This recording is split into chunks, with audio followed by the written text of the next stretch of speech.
ಕಳೆದ ವಿಧಾನಸಭಾ ಎಲ್ಲಾ ಹಾನಿಯಿಂದ ಕೂದಲನ್ನು ರಕ್ಷಿಸುತ್ತೆ. ಬರೀ Amrut noni reach root premium hair oil. ಒಂದು ನನಗೆ ನಾವು ಅಸೆಸ್ ಮಾಡಿರುವಂಥ ಪ್ರಕಾರ ಆತ್ಮಾವಲೋಕನ ಮಾಡ್ತೀವಿ, ಸಭೆ ಮಾಡ್ತೀವಿ. ಮಾನ್ಯ ಮುಖ್ಯಮಂತ್ರಿಗಳು ಮೈಸೂರಿಗೆ ಬಂದು ಒಂದು ಸಭೆಯನ್ನು ಮಾಡ್ತಾರೆ. ಸಾಕಷ್ಟು ಕಡೆ ಸಮಸ್ಯೆಗಳಾಗಿದ್ದಾವೆ. ಜಾತಿವಾರು ಸಮಸ್ಯೆ ಆಗಿದೆ. ಆಮೇಲೆ ಸುಳ್ಳು ಪ್ರಚಾರ, ಜನರಿಗೆ ಸುಳ್ಳು ಭ್ರಮೆ, ಇವೆಲ್ಲ ನಾವು ನೋಡ್ತಾ ಇದ್ದೀವಿ.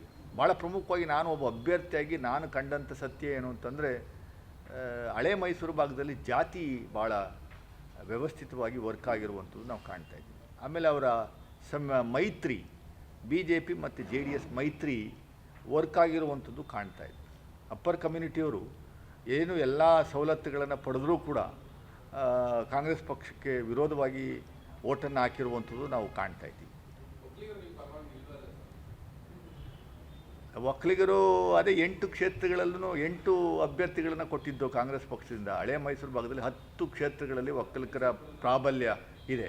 ಬೇರೆ ಮೈಸೂರು ಕೊಡಗೂ ಅಲ್ಲ, ದಾರಿ ಉದ್ದಕ್ಕೂ ಅವ್ರು ನಮ್ಗೆ ಹಾಕಿಲ್ಲ ಅನ್ನುವಂಥದ್ದಕ್ಕೆ ಉದಾಹರಣೆ ಮೈಸೂರಿಂದ ತಗೊಳ್ಳಿ. ಮೈಸೂರು, ಮಂಡ್ಯ, ಬೆಂಗಳೂರಲ್ಲೂ ಬೆಂಗಳೂರು ಸೆಂಟ್ರಲ್ಲಿ 3 ಕ್ಷೇತ್ರ, ಕೋಲಾರ, ಚಿಕ್ಕಬಳ್ಳಾಪುರ, ತುಮಕೂರು, ಚಿಕ್ಕಮಗಳೂರು, ಭದ್ರಾ, ನಡಿ ಶಿವಮೊಗ್ಗ, ಹಳೆ ಮೈಸೂರು ಭಾಗ ಸಂಪೂರ್ಣವಾಗಿ ಅವರಿಗೆ ಮೋಸ್ಟ್ಲಿ ಕುಮಾರಸ್ವಾಮಿ ಮತ್ತು ದೇವೇಗೌಡರು ಕೊನೆಯ ಹಂತದಲ್ಲಿ ಅವರಿಗೆ ಯಾವುದೇ ಕಾರಣಕ್ಕೂ ಅವ್ರನ್ನ ಡಿಸಪಾಯಿಂಟ್ ಮಾಡಬಾರ್ದು ಅನ್ನುವಂಥ ಉದ್ದೇಶ ಇಟ್ಕೊಂಡು ಎಲ್ಲರೂ ಸಾರಾಸಟ್ಟಾಗಿ ಆ ಕಡೆ ಹಾಕಿದ್ದಾರೆ ಅನ್ನುವಂಥದ್ದು ಗೊತ್ತಿಲ್ಲ. ಅದನ್ನು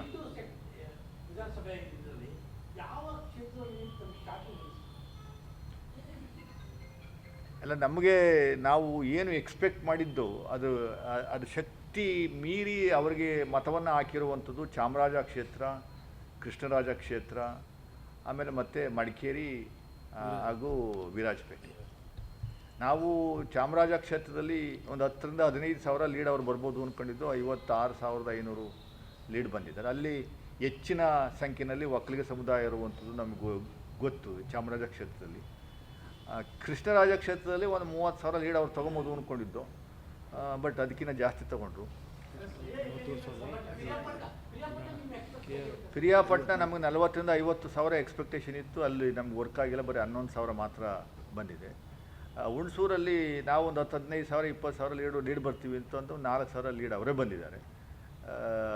ವಿರಾಜಪೇಟೆಯಲ್ಲಿ ಸಮ ಆಗುತ್ತೆ ಅನ್ನುವಂಥದ್ದು ನಮ್ಮದು ಎಕ್ಸ್ಪೆಕ್ಟೇಷನ್ ಇತ್ತು. ಬಟ್ 30,000 ಲೀಡಲ್ಲೇ ಬಂದಿದ್ದಾರೆ. ಮಡಿಕೇರಿನಲ್ಲಿ ಸುಮಾರು 40,000 ಅಷ್ಟು ಲೀಡು ಅವರೇ ಬಂದಿದ್ದಾರೆ.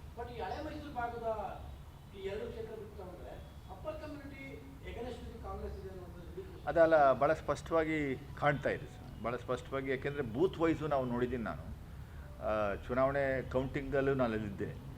ಕೆಲವು ಊರುಗಳಲ್ಲಿ, ಹುಣಸೂರಲ್ಲಿ ಒಂದು 10 ಊರುಗಳಿದ್ದಾವೆ. ಆ 10 ಊರುಗಳಲ್ಲಿ ಬೇರೆಯವರೇ ಇಲ್ಲ, ಒಂದೇ ಸಮುದಾಯದವರು.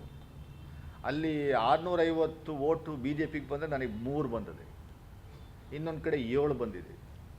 ಅಂದರೆ ಹೋಲ್ಸೆಲ್ಲ ಶಿಫ್ಟ್ ಆಗಿರುವಂಥದ್ದು ಕಾಣ್ತಾ ಇದೆ.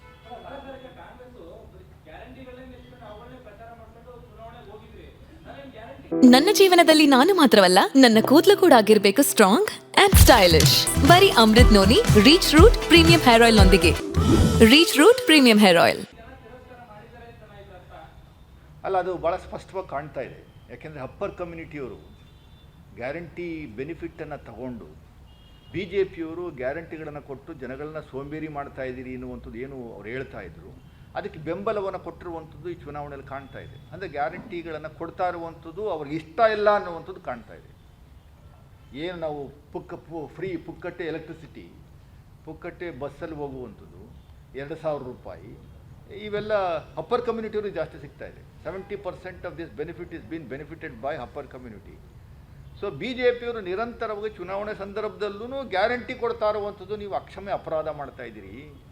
ಅವರು ಜನಗಳಿಗೆ ಇಷ್ಟ ಇದ್ದು ಗ್ಯಾರಂಟಿ ಕೊಡ್ತಾ ಇದ್ದೀರಾ ಅನ್ನುವಂಥದ್ದು ಅವ್ರು ಏನು ಹೇಳ್ತಾರೆ ಅದಕ್ಕೆ ಬೆಂಬಲವನ್ನು ಸೂಚಿಸಿರುವಂಥದ್ದು ಕಾಣ್ತಾ ಇದೆ.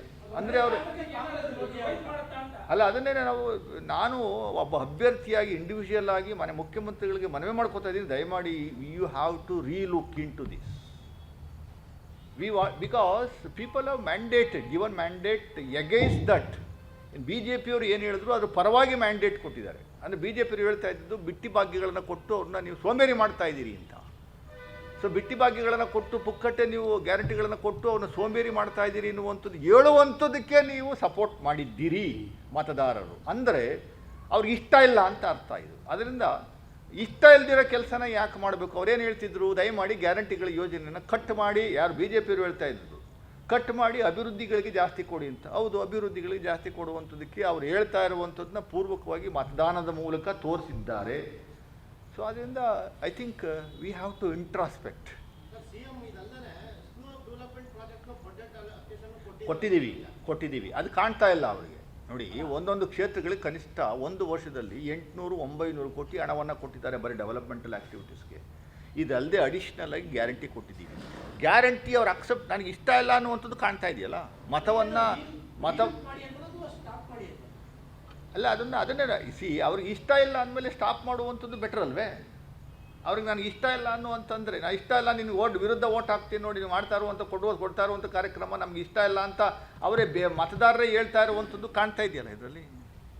ಬಿ ಜೆ ಪಿಯವರು ಏನು ಹೇಳ್ತಾ ಇದ್ದಾರೆ ಅದನ್ನು ಸಪೋರ್ಟ್ ಮಾಡಿದಾರಲ್ಲ. ಅಲ್ಲ, ಅದೇ ನಮಗೆ ನೋಡಿ, ಕೊನೆ 3-4 ದಿವಸದಲ್ಲಿ ಮುಂದಿನ ತಿಂಗಳದ್ದು 2,000 ರೂಪಾಯಿ ಹಣವನ್ನು ನಾವು ಅಕೌಂಟ್ಗೆ ಹಾಕ್ಸಿದ್ದು.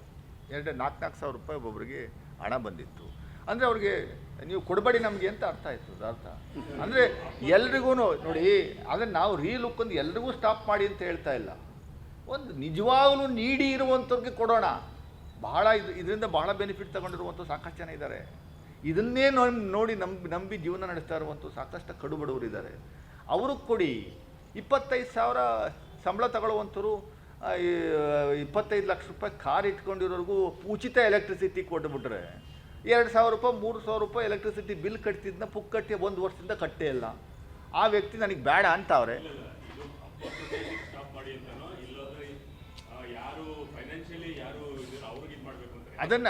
ಅದನ್ನೇ ಸರ್, ಅದನ್ನು ನಾನು ಹೇಳ್ತಾ ಇರೋದು. ನಾನು ಒಬ್ಬ ಅಭ್ಯರ್ಥಿಯಾಗಿ ನಿಂತು ಸೋತಿರುವಂಥ ವ್ಯಕ್ತಿ ಮಾನ್ಯ ಮುಖ್ಯಮಂತ್ರಿಗಳಿಗೆ ಮನವಿ ಮಾಡ್ಕೋತಾ ಇದ್ದೀನಿ. It should be reviewed. We have to have a relook in to it. ಅದನ್ನೇ ಅಸೆಸ್ ಮಾಡಬೇಕು. ಎಸ್, ನೀಡಿ ಇರುವಂಥವ್ರಿಗೆ ಕೊಡಿ ಅಂತ, ನಿಜವಾಗಲೂ ನೀಡಿ ಇರುವಂಥವ್ರಿಗೆ ಬಡವರಿಗೆ ಕೊಡಿ ಅಂತ ನಾವು ಹೇಳ್ತಾ ಇದ್ದೀವಿ. ಅಪ್ಪರ್ ಕಮ್ಯುನಿಟಿಯವ್ರಿಗೆ ಎಲ್ರಿಗೂ ಉಚಿತ ಎಲೆಕ್ಟ್ರಿಸಿಟಿ 200 ಯೂನಿಟ್ ಅವ್ರಿಗೂ ನೀವು ಕೊಟ್ಬಿಟ್ರೆ ಅವರು ಅಕ್ಸೆಪ್ಟ್ ಮಾಡಿಲ್ಲ ಅನ್ನುವಂಥದ್ದಕ್ಕೆ ಭಾಳ ಸ್ಪಷ್ಟವಾಗಿದೆಯಲ್ಲ.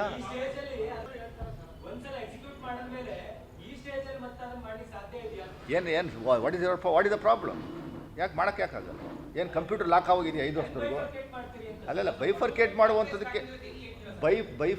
ಮಾಡುವಂಥದ್ದಕ್ಕೆ ಸಾಕಷ್ಟು ಮಾನದಂಡಗಳಿದ್ದಾವೆ. ಈಗ ಆಮ್ ಆದ್ಮಿ ಪಾರ್ಟಿಯವರು ಡೆಲ್ಲಿನಲ್ಲಿ ಬನ್ನಿ ಸರ್, ವಾಸ ಸಾಹೇಬ್ ಪ್ಲೀಸ್ ಟ್ರೈ ಮಾಡಿ ಬನ್ನಿ. ಸೊ ಆಮ್ ಆದ್ಮಿ ಪಾರ್ಟಿಯವರು ಡೆಲ್ಲಿನಲ್ಲಿ ನಿನ್ನೆಯಿಂದ ಉಚಿತ ಎಲೆಕ್ಟ್ರಿಕ್ 0 ಬಿಲ್ ಬರುವಂಥ ಸ್ಟಾಪ್ ಮಾಡಿದ್ದಾರೆ. They have stopped.